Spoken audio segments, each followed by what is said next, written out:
When you think about organized crime, it's not intuitive that Africa would be a focus, but from the illegal wildlife trade to human smuggling and oil theft to blood diamonds, piracy and drug smuggling, Africa is increasingly becoming webbed into the global illicit economy.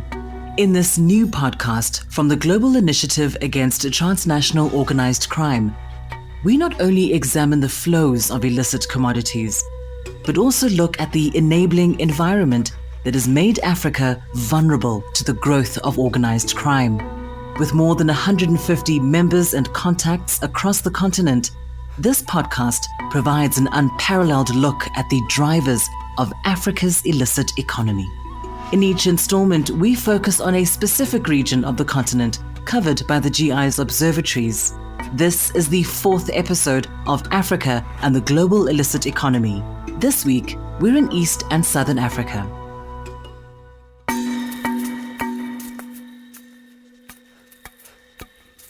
As some countries around the world chart a decline in coronavirus cases, the pandemic is accelerating in most parts of Africa, leaving behind a trail of economic devastation. According to the United Nations, the ripple effects from the COVID-19 pandemic are already leading to exchange rate depreciations and a projected decline in Africa's GDP. But what about the illicit economy? Has the underworld been disrupted by COVID-19? Or have the continent's illegal networks found ways to adapt, improvise, and overcome? This week, we look at the emergence of novel illicit economies during the COVID-19 pandemic and the expansion of existing ones. From Somalia, where international medical donations have been misappropriated by corrupt officials, and how the country's ban on khat, a narcotic leaf, has led to the emergence of a contraband industry, to South Africa, where a tobacco ban is expanding the horizons for profit from illicit trading.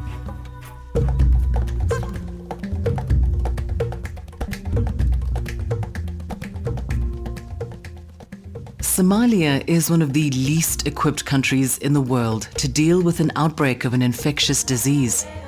The country is in its 4th decade of civil war and its 14th year of a deadly Islamist insurgency. The public health system is virtually non-existent, and the government is plagued by endemic corruption. It's no surprise then that soon after the country reported its first COVID case on March 16th, Somalia received unprecedented international support. From Qatar and Turkey to philanthropic foundations, medical supplies, equipment, and funds arrived from far and wide. These life-saving donations, however, did not always fulfill their intended purpose. Jay Bahadur is a journalist and author of The Pirates of Somalia. Somalia has been one of the primary recipients of a lot of donor-related aid to COVID, including private aid from the Jack Ma Foundation. The founder of Alibaba has been conducting what we term in the risk bulletin as face mask diplomacy. And essentially the problem is that they essentially don't have a public healthcare system. So they don't have the institutions and mechanisms to distribute this material. As a result, a lot of this material, as we document in the risk bulletin, is being diverted to private pharmacies. In Somalia, the coronavirus pandemic has changed patterns of public corruption, as state agents have sought to take advantage of the crisis for personal gain. Abdulaziz Bilo Ali is a Somali-based journalist and television correspondent. The situation is quite complicated in Somalia, especially with coronavirus. The only government institution that is functioning 100% complete according to the World Health Organization standards is in Mogadishu. That is the Di Martino Hospital. It's the sole treatment unit for COVID-19. And until recently, it lacked all the necessary apparatus, including ventilators that are quite vital. But that has been addressed. There are quite a number of ventilators that are bought by the government in Somalia. Some were donated by the Turkish government and others by the World Health Organization. Can you paint a picture of Somalia's healthcare system? Is what you've described the condition of the system under normal conditions? The situation is quite alarming in Somalia. not just for COVID-19, but even for normal health conditions. Apart from the capital, Mogadishu, where we see a lot of hospitals being equipped, in remote areas, it's quite complicated. People die of the mildest symptoms of any other disease and not just COVID-19. It's not a sight to behold, but we have private institutions that are popping up, and we have some hospitals in the capital, Mogadishu, that are run by charity organizations. Those are some of the hospitals that many people tend to go. But public institutions like the hospitals that are run by the government, it's quite alarming. Nobody wants to be treated in all these hospitals. You mentioned that Dimartino is where COVID cases are going and that this hospital has been a major recipient of ventilators and other medical essentials from external donors. These donations, though, have been at the heart of a massive investigation into fraud at the Ministry of Health that drew public attention in April. What did this investigation reveal about the scale of corruption within the health ministry? The country is ranked among the most corrupt nations on earth, but the COVID-19 issue has then put Somalia on the limelight again. People are losing lives. Money was being looted out. The Department of Finance of the Ministry of Health were took to task to explain where the money went. And when the government failed to understand where the money went, two officials, that is the Director General of the Ministry of Health, he was arrested on corruption charges, as well as the Director of Finance of the Ministry of Health. That is one of the biggest setbacks that hit the Somali healthcare system, especially now the country is facing more than 3,000 cases. Then corruption in the health sector is quite alarming, and it triggered a lot of setback even from the international community who wanted response on the aid that they've channeled to the country, that it should be used in the right way. Were any officials prosecuted for this theft? The Banadi Regional Court in Mogadishu listened to the oral hearing of the case between the Ministry of Health officials and the government of Somalia. Those are two individuals who were arrested on corruption charges. They were arrested in the month of April, and the case is being heard still in the Banadi Regional Court. On the 14th of July 2020, the Ministry of Finance presented its evidence against the two officials, and the Somali government is awaiting the final verdict from the court on whether these two individuals should be tried on corruption charges. But the amount of money that is missing has not yet been established, but definitely with the court case still on, the people of Somalia who are demanding answers will be able to know just how extent the corruption implication went in the Ministry of Health. Has the investigation revealed new insight as to how these goods are misappropriated? The interesting part is if you go to the market in Mogadishu, you will find that many things that were brought in from Turkey, for instance, some of the equipment that was provided by Jack Ma especially were found in the market in Mogadishu, as well as in many other parts of the country. This is what triggered the government to launch formal investigation on how this aid managed to get out of a warehouse that is run by the government and into the market. So the Somali government is also investigating funds that have went missing. They have not established the exact amount, but it is being said that thousands of dollars were looted from the state coffers, and this is money that was meant to go to the remote regions to assist local hospitals with their personal protective equipment, masks, and to be able to contain the situation so that coronavirus doesn't claim more lives. Now that two of the key figures behind this corruption scheme have been arrested, has the misappropriation of donated goods ended, or is there evidence to suggest that this kind of activity is still continuing? Well, the Office of the Prime Minister has tried its best to show the Somali public that it's on top of the game, and they've been holding regular press conferences to explain that today there was an aid shipment to the state of Puntland. It contained drugs, it contained personal protective equipment, it contained some other ventilators, machine, and other vital stuff to support hospitals that are fighting corona. It also holds press conferences to explain the number of cases that have been linked to COVID-19 in any other region and what sort of measure that they've put in place in all these areas. They've also been providing video evidence of aid that is being sent to the regions, and officials in those areas have been attesting that indeed the government has delivered all this aid. So since these cases were taken over by the Prime Minister's office, there seems to be change on the ground in terms of the way management of coronavirus funds and aid and equipment was being channeled, but not through the Ministry of Health. Now it's the Office of the Prime Minister, the Directorate of the COVID-19 Task Force that is dealing with this issue, and it has been more transparent compared to the Ministry of Health. Has this change on the ground fostered a sense of hope that this might be a significant step towards eradicating rampant corruption in the country? That is the general feeling on the ground, because people say at a time when people are losing lives and people's lives are at risk, the funds that are meant to support these victims should not be stolen. And that's why all eyes are on the Banadir Regional Court. This is in Mogadishu, that is set to issue a verdict on the individuals who are tasked with protecting lives instead of looting these funds. So all eyes are on the ground, and it is expected that once the court gives the verdict, this will be a game changer in the fight against corruption, because under the current government that has been in office for close to 3 years, there seems to be more support and more fight against corruption. And that's why the Somali government has in recent years received the backing of the international creditors. They've begun channeling funds directly to the Somali government. And that's why Somalia will try its level best to show the confidence of the donors that it is on top of this game, and it is going to bring to book the directors and any other official who was linked with the misappropriation of funds for COVID-19. Abdulaziz Bilo Ali is a Somali-based journalist and television correspondent.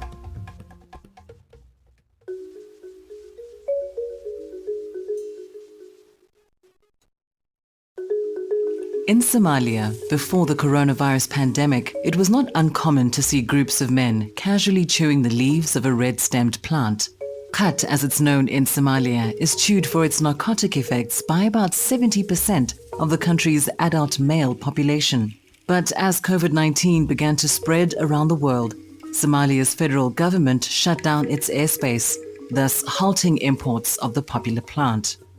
This upset consumers in Somalia, while also damaging the financial prospects of Khat farmers and traders in neighboring Kenya, the biggest supplier of the plant. Here's Jay Bahadur again. The central and southern part of the country almost exclusively consumes Kenyan khat, which is brought in by air, as opposed to Ethiopian khat, which is generally brought in by road. But the Kenyan khat is considered of a much higher quality and usually fetches a little higher price. There's about 50 tons of Kenyan khat that comes into Somalia every day. The unintended consequence of the ban has been the development of a contraband market between the two countries. Abdulaziz Bilo Ali weighs in on the khat ban's effects in Somalia. The smuggled khat that comes from Kenya and Ethiopia by sea and by land sometimes has been quite costly. It's going for almost 3 times the amount. That's up to $60. That restricts the number of people who can be able to purchase it. It also had some serious implications because millions of dollars each year used to go into this industry. People's livelihood depended on this industry. We have thousands of people who trade in this commodity. So it was a big blow for them economically. They've been forced to shift entirely their profession. Many who used to trade in this business had no option but to go into various other forms of businesses because they saw no chance that the government will lift the lockdown and the restriction on the khat business. We also know that airline companies used to benefit from this trade. We have almost 10 flights that come into Mogadishu every day and many other flights that go throughout all the cities in Somalia. How much longer do you think Somalia can afford to maintain this ban, considering that both the region of Puntland in northeastern Somalia and the self-declared state of Somaliland have ended it? The region in Somaliland has been under pressure from its locals. They share a border with Ethiopia where the bringing in of khat is very easy by car, unlike in Mogadishu where khat has to come by air always to Mogadishu unless it's smuggled through the port of Kismayo all the way by boat and then it is brought all the way to Mogadishu. So it's very hard to limit. So regardless of this ban, the khat business still thrives in Somalia, even though it is at a very minimal level. But the government of Somalia insists that until all the restrictions and all the health concerns have been checked and verified, khat ban will still remain in effect. While the khat ban has had mixed effects in Somalia, it's been almost all bad for farmers in Kenya, where the plant is known as miraa. Exports of the plant generate around $230 million a year for the Kenyan economy. Miraa is primarily grown in central Kenya's Meru County, but industries and roads have developed as far as Marsabit in the north around the trade of the plant. The cessation of trade has had a widespread impact. Dale Ibrahim is a writer based in Marsabit, Kenya. There's a whole spectrum of players in this. There's the farmers in Meru, in places like Marsabit, then there's the distribution, it employs, and then you have pickers who pick the miraa, then there are the distribution system, the drivers, the transport owners, and then at the end of it all, you have people who distribute the miraa. So these are like women who open shops, they sell them from the shops, they prepare tea, things that are needed in the consumption of miraa, really. There's all these people get affected when a miraa ban happens. We've seen protests before in places like Meru, and Somalia has banned the importation of miraa. Somali authorities have further justified the khat ban by highlighting its potential as a vector for the spread of COVID-19. They point to the social manner in which it's consumed and the fact that the leaf is picked, packed and transported by hand. Are there similar concerns in Kenya? The problem with northern Kenya and COVID-19 has been that we've seen at least 2 governors banning the consumption of miraa in Mandera and in Wajir. It caused a lot of protests. There was running battles with the police, banning of tires from women who rely on miraa consumption. In Isiolo, both Wajir and Mandera too. So these 3 counties really were affected by the few days miraa was banned. So basically the police stopped the miraa entry into the town, but also like women selling miraa were forbidden from doing so. And it caused a lot of problems. It wasn't really legal for governors to ban miraa. There's no component within the law which allows them to do that, but it was a very spontaneous reaction to fear caused by COVID-19. Eventually, everything went back to normal. The county commissioner in Isiolo, for example, advising consumers to wash their miraa before they eat them, or people being asked to maintain social distances even when they do the consumption. But also the president himself classified miraa as an essential goods along with vegetables, so that eased a lot of the anxiety in the distribution system and the employment of people. The bigger effect has been from the Oromo protest, which has hampered, the transportation of miraa from the Ethiopian highlands towards the southern area. That has affected the distribution system, but not COVID-19. Even when Ethiopia closed down the border, we've seen borders and, those motorcycles using illegal routes to transport miraa still. What, in your view, are the diplomatic implications of the khat ban on Kenya and Somalia? It is a big issue. It has a big implication on both countries' relationship. The relationship between Kenya and Somalia is a bit strained as a result of the oil blocks in Lamu, the Al-Shabaab issue. Kenyans will pressure their governments to strengthen out the relationship between the 2 countries. So the pressure is not really at a higher political government level, but really at the consumer level and at the producer level. That was writer Dale Ibrahim, based in Marsabit, Kenya.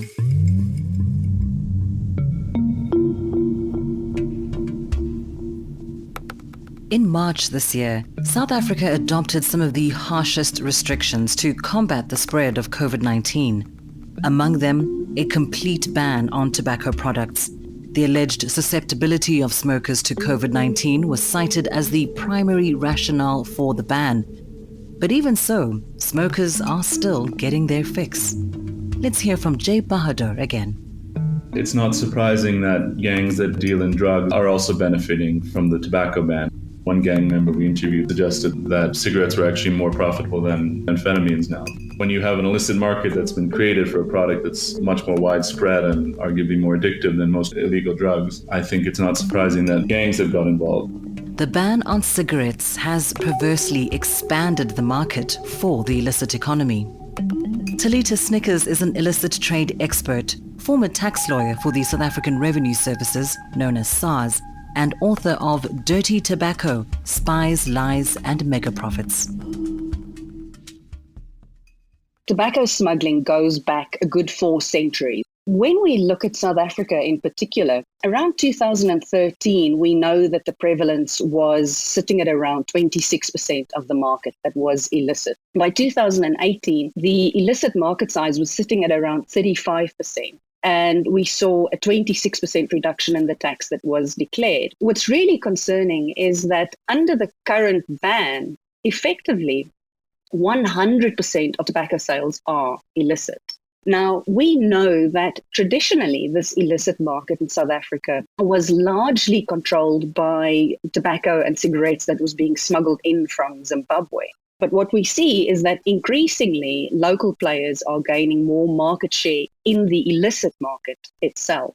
Talita, let's take a closer look at the players in this illicit market. Who are the major producers of cigarettes in South Africa? Well, I think what's important to understand when we look at the way the South African market works is that there are essentially three categories of tobacco products or tobacco manufacturers that we need to look at. The first one would be the large listed multinational companies. So they would be companies like British American Tobacco, Japan Tobacco, and Philip Morris. And before the lockdown, BAT was controlling around 74% of the local legal market. Then we have a second category, which would be what we call low-cost manufacturers. And typically in a country like South Africa, here we're talking about companies like Gold Leaf Tobacco or Carnelink's Tobacco, who are licensed legal tobacco manufacturers. You know, SARS know about them, they pay tax, and they make what they call value brands. And then there's a third group, fly-by-night manufacturers, who make illicit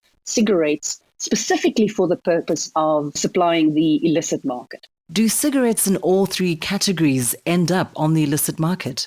If we look at the low-cost value brand manufacturers in South Africa, we also know that after the lockdown, the trade appears to be controlled largely by Gold Leaf Tobacco, which manufactures a brand called Sharp. And in the current lockdown ban state, this Sharp packs make up around 12% of the illicit market. And then there's another company called Best Tobacco Company, and they manufacture a brand called Caesar, which makes up about 8% of the current illicit market. And then there are some of the other smaller low-cost manufacturers whose brands are also featuring on the illicit market as we speak. So you look at Carnelink's, which has maybe a 3% share of the illicit market, Remington Gold, which is made by Pacific Cigarette Company, which has about 2% of the illicit market. And then the Savannah brand, which is produced by Gold Leaf Tobacco. And they currently have just a little below 3% of the illicit market. But I think what's really interesting when we look at the current market share of the illicit brands, what's really interesting is that 24% of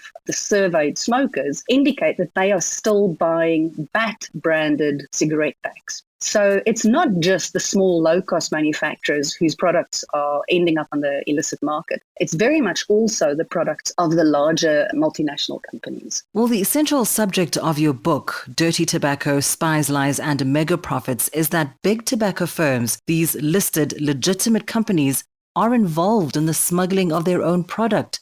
Why would they choose to participate in the illicit market? When I started toying with the idea of writing this book, almost everyone I spoke to, met the idea that a large listed company would smuggle its own products with absolute incredulity. Why would a listed company smuggle its own packs? And why would they potentially put their reputations at risk by doing so? But as it turns out, there's actually ample evidence of criminality almost being embedded in the DNA of the tobacco industry in general and of the big tobacco companies in particular.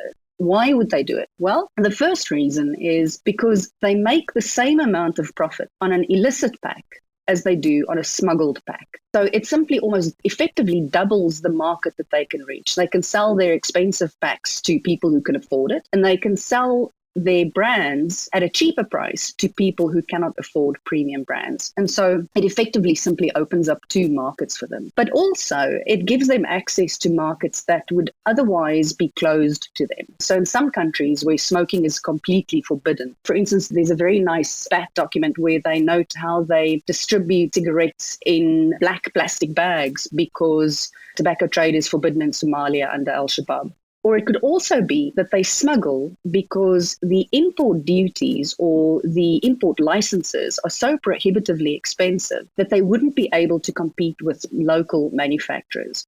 So how do traders smuggle cigarettes in South Africa? Who do they work with, and how do they manage to evade authorities? The scheme is very simple. You declare fewer packs to the taxman than you actually make, or you pretend that the packs were exported, but you actually offer them for sale on the local market.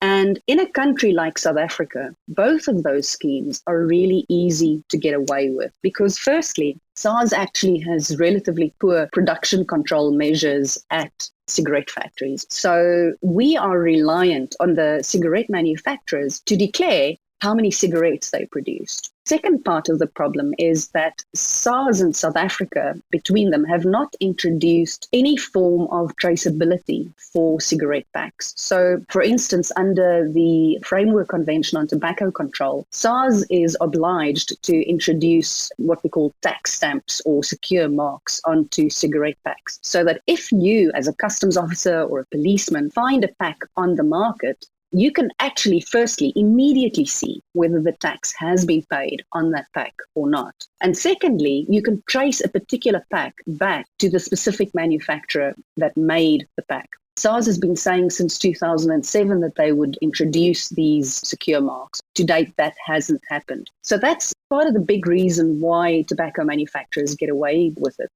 And is there evidence of corruption as well? The tobacco industry is extremely wise in terms of controlling the narrative and controlling the rhetoric that we read in the media. And by doing so, they end up controlling the decisions that our policymakers take. And they end up, through things like memorandums of understanding with law enforcement agencies, they control where law enforcement agencies look. They control who the law enforcement agencies investigate. They very much control what legislation gets promulgated. And to a large extent, the tobacco industry certainly has friends in high places. In South Africa, for instance, we can draw very clear lines between different tobacco manufacturers and their political patrons. That patronage means that I think they end up getting away with more than they should. Talita, how has the COVID-19 pandemic disrupted the way in which cigarettes are smuggled? When you consider what's happened to the labor market or transportation, has it gotten harder or easier for tobacco manufacturers to get their products to the market illegally?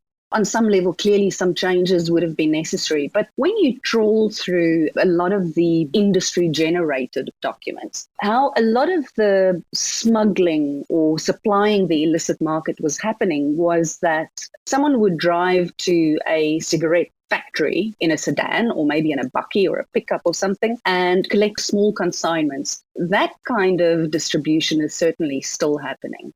I think what we're seeing more of is smuggled imports from unknown brands, unknown manufacturers. That certainly has increased. But what definitely has changed, which is quite shocking, is if you look at the trade data in terms of imports and exports, during May, South African tobacco manufacturers exported more cigarettes to Namibia than Namibians smoke in a year. The only reason they would have done so was because that creates a cache. It creates a nice base where you can store your cigarettes and then you can smuggle them back into the country duty-free, tax-free. The fact that we've seen this great spike in exports from South Africa, it's the single biggest export month since 2017. The fact that they simply started exporting in huge volumes suggests that those exports are actually being used as a source for the domestic illicit market. Well, it's been nearly 4 months since South Africa banned cigarettes for public health reasons. Has the ban had the desired effect? Has it stopped people from smoking? If we look at data from two perspectives, the first one is the study that Professor Corneille van Walbeek and his team did back in May, which showed that 16% of smokers said that they had quit. 12% of them said that they intended to start smoking again after the ban is lifted. But also when we look at comments in social media, it's very evident that very few smokers have, in fact, stopped smoking. And even if a significant percentage of smokers had indeed stopped smoking, I think there's no scientifically robust evidence pointing to it having made any significant difference to the trajectory of COVID-19 in South Africa. Are you concerned that the longer this ban persists, the greater the risk that the illicit trade will become even more entrenched in South Africa? Absolutely. I think there are two significant factors at play that worry me. The first one is that the illicit trade has gained a foothold. You just have to look on social media that the number of tobacco manufacturers and even small players who are now creating Facebook pages where they call it rat poison or they call it compost or different things that they are for sale. And increasingly what we're seeing is that consumers have established a direct line to criminals. That kind of supply would be difficult to curb. So the first challenging issue to my mind is the fact that in any society, I think once illicit trade has gotten a foothold, it's extremely difficult to claw back the difference. But I think in South Africa, there's also another dynamic that's really worrying, and that is that there's a real anger towards government in terms of how it's handled its response to the pandemic on the one hand, but also in terms of broader issues around state capture, state corruption. In the past year or so, we see people have been speaking about a possible tax revolt. People have been speaking about taxpayers simply refusing to comply with their obligations. What you see is a convergence between these two issues where smoking taxpayers are, as a matter of principle, going to choose to support the illicit trade as a way of protesting against government taxes. If you're a salaried employee, you don't have many opportunities to cheat on your taxes. But if you're a smoker, you now have a practical option of actually buying from a criminal. And I think because of this disillusionment with government, many South Africans may very well choose to support the illicit trade. That was Talita Snickers, an illicit trade expert, former tax lawyer for the South African Revenue Services, and author of Dirty Tobacco, Spies, Lies, and Mega Profits.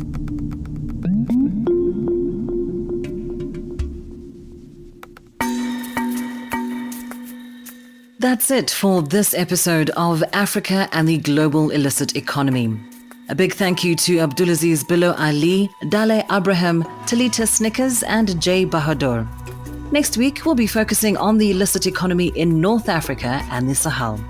To learn more about the topics covered in this episode, head over to the GI's website, www.globalinitiative.net, and check out the Civil Society Observatory of Illicit Economies in East and Southern Africa Risk Bulletin. While you're there, feel free to check out some of the GI's other publications. There's a never-ending source of content that is sure to pique your interest. You can also find last week's podcast on illicit economy smuggling in the Maghreb and Sahel. You'll hear from us again in 2 weeks. Until then, this podcast was produced by Alexandria Sahai Williams.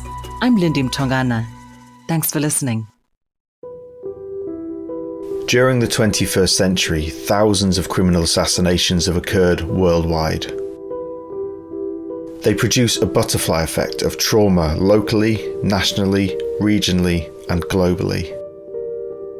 Despite these efforts to silence, criminal assassinations can be a source of hope and community resilience. He had a fire in him. He couldn't stand corruption, and he wouldn't stop after exposing it.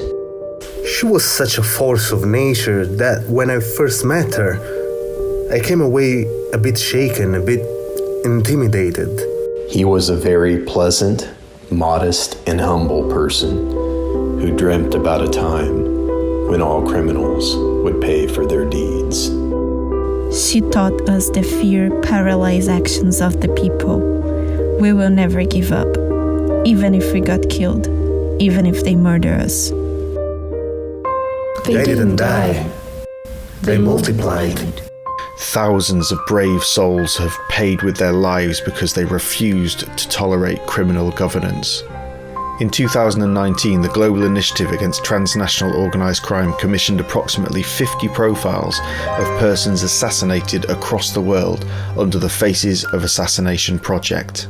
These profiles highlight places where organised crime has permeated political, cultural and economic sectors of society.